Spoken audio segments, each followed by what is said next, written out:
Assalamualaikum Bu Ul. Waalaikumsalam Bu. Bagaimana kabarnya panjenengan hari ini? Alhamdulillah baik Bu. Iya, alhamdulillah. Bu Ul, pada hari ini kita akan melakukan percakapan pra-observasi ya, sebelum saya akan mengamati proses pembelajaran yang panjenengan di dalam kelas atau supervisi kelas. Nah, adapun tujuannya untuk supervisi adalah untuk mengetahui dan mengevaluasi jalannya proses pembelajaran yang panjenengan lakukan. Kemudian kenapa hari ini kita mengadakan percakapan pra-observasi sebagai kegiatan awal, persiapan panjenengan melakukan kegiatan pembelajaran agar panjenengan lebih siap, lebih percaya diri sehingga panjenengan dapat melakukan pembelajaran yang terbaik bagimu. Iya Bu. Baiklah Bu Ul, ada beberapa pertanyaan yang ingin saya tanyakan. Yang pertama terkait dengan tujuan pembelajaran. Kira-kira apa tujuan pembelajaran yang akan panjenengan capai Bu Ul? Ada dua tujuan pembelajaran Bu. Yang pertama itu murid dapat menjelaskan langkah-langkah penyelesaian untuk kalimat matematika dalam pengurangan bilangan caca sampai 100. Yang kedua, murid dapat mengisi nilai yang belum diketahui dalam kalimat pengurangan yang bilangan cacanya nanti sampai 100. Jadi ada dua tujuan pembelajaran ya Bu yang ingin panjenengan capai. Lalu kira-kira area pengembangan apa yang akan panjenengan capai Bu dalam pembelajaran nanti? Area pengembangan yang saya ingin capai yaitu pengetahuan dan keterampilan. Untuk pengetahuan, nanti murid dapat menjelaskan langkah-langkah penyelesaian dalam kalimat matematika dalam pengurangan bilangan caca. Untuk keterampilan, anak-anak dapat mengisi nilai yang belum diketahui dalam kalimat matematika, terutama dalam pengurangan bilangan caca sampai 100. Jadi ada dua area pengembangan yang akan panjenengan capai. Yang pertama aspek pengetahuan, kemudian keterampilan gitu. Lalu bagaimana rancangan pembelajaran yang akan panjenengan terapkan dalam pembelajaran di kelas nanti, baik dari segi strategi, model, kemudian metode Bu. Untuk strategi pembelajarannya, nanti saya menggunakan pembelajaran berdiferensiasi yang berdasarkan kesiapan murid untuk melakukan pembelajaran dengan pembelajaran sosial emosional. Dan saya akan membagi murid menjadi kelompok sesuai gaya belajar mereka. Untuk model pembelajaran yang saya gunakan itu berbasis masalah atau problem based learning ya Bu ya. Dan metodenya itu diskusi kelompok, tanya jawab, dan penugasan. Baiklah Bu, jadi nanti panjenengan akan menggunakan strategi pembelajaran berdiferensiasi ya, yang akan diintegrasikan dengan pembelajaran sosial emosional ya. Kemudian panjenengan juga akan menggunakan metode berbasis masalah atau problem based learning, kemudian menggunakan model pembelajaran yang metodenya berdiskusi, kemudian tanya jawab dan penugasan. Terus maaf ya Bu, saya kebalik.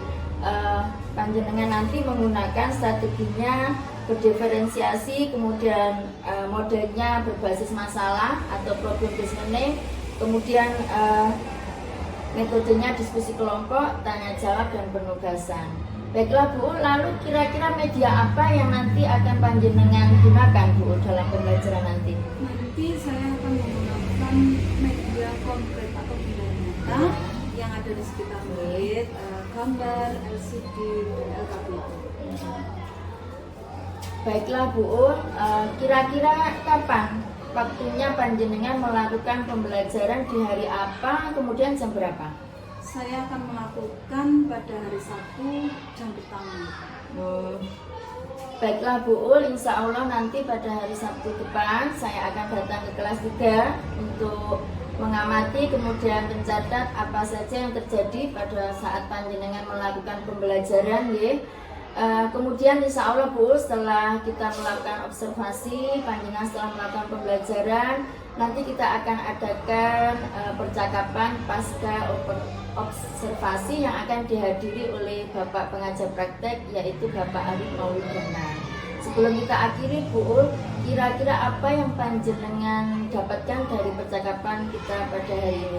Ya, saya mungkin mendapatkan gambaran ya untuk media yang saya akan gunakan dalam pembelajaran materi pengurangan nanti. Insya Allah mulai sekarang saya akan mempersiapkan pembelajaran nanti.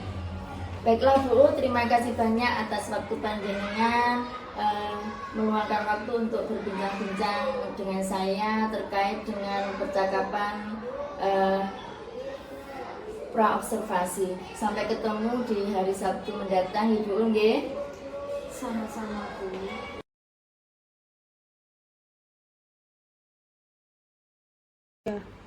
Assalamualaikum Bu Ul. Waalaikumsalam warahmatullahi wabarakatuh.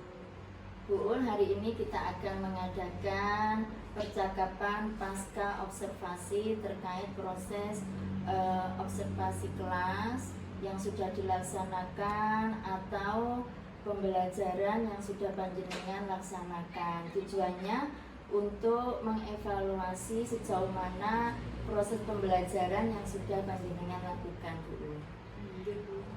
Baiklah Bu, saya akan mulai nih. Pertanyaan pertama, bagaimana perasaan panjenengan terkait proses observasi kelas yang sudah dilaksanakan, Bu?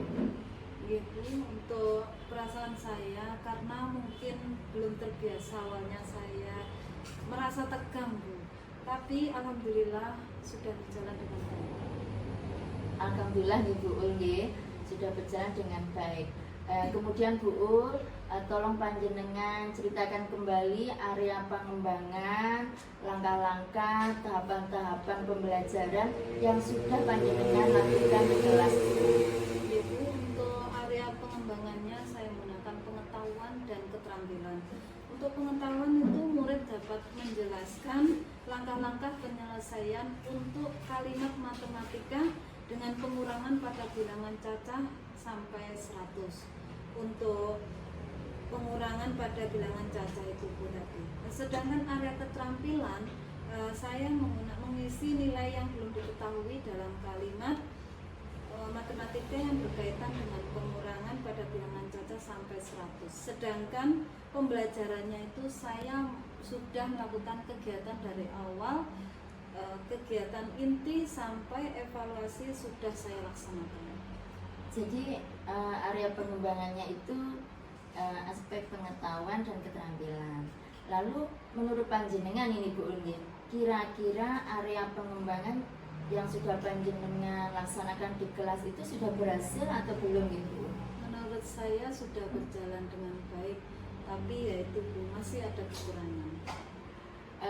Lalu menurut panjenengan ini Bu Undin, kira-kira kekurangan atau kendala apa yang ada pada waktu panjenengan melakukan pembelajaran di kelas ini? Iya Bu, untuk kendalanya mungkin kurangnya pemahaman tentang pembelajaran berdiferensi ini Bu ya, karena saya baru pertama kali melaksanakan ke anak-anak, karena ini diintegrasikan dengan pembelajaran sosial emosional ya Bu ya, karena saya masih pertama kali sehingga mungkin agak kesulitan. Enggak apa-apa Bu, semakin belajar. Kemudian ini Bu, menurut panjenengan apa yang harus panjenengan lakukan terkait kendala-kendala tersebut untuk mengatasi masalah, kekurangan atau kendala yang terjadi dalam pembelajaran yang panjenengan lakukan? Iya, mungkin saya harus lebih fokus lagi pada pembelajaran yang berdiferensiasi ini ya Bu ya, terutama itu dalam memetakan murid, terutama itu dalam berdasarkan gaya belajarnya ya Bu, yang ada visual, auditory maupun kinestetik. Bagus sekali Bu, berarti rencana panjenengan untuk pembelajaran berikutnya atau pengembangan yang akan panjenengan lakukan setelah kegiatan pasca observasi ini lebih berfokus pada gaya belajar murid nggih, di mana merupakan pedoman untuk membentuk kelompok agar murid merasa nyaman. Lalu kira-kira kapan Bu panjenengan akan melakukannya? Insya Allah untuk semester genap nanti Bu saya akan mulai lagi. Iya Bu, untuk semester genap karena sekarang sudah di akhir nih semester 1. Kemudian Bu, dari percakapan pasca observasi yang kita lakukan hari ini itu apa yang panjenengan dapatkan? Iya Bu, mungkin saya sudah mulai paham tentang pembelajaran berdiferensiasi ya Bu ya, yang diintegrasikan dengan pembelajaran sosial emosional. Mungkin saya akan menerapkannya dalam pembelajaran atau kegiatan-kegiatan pembelajaran yang nanti saya lakukan. Iya, bagus sekali Bu. Saya tunggu cerita panjenengan dalam menerapkan pembelajaran berdiferensiasi yang panjenengan integrasikan dengan pembelajaran sosial emosional. Terima kasih ya Bu waktu panjenengan Sama-sama. melakukan percakapan pasca observasi. Gitu.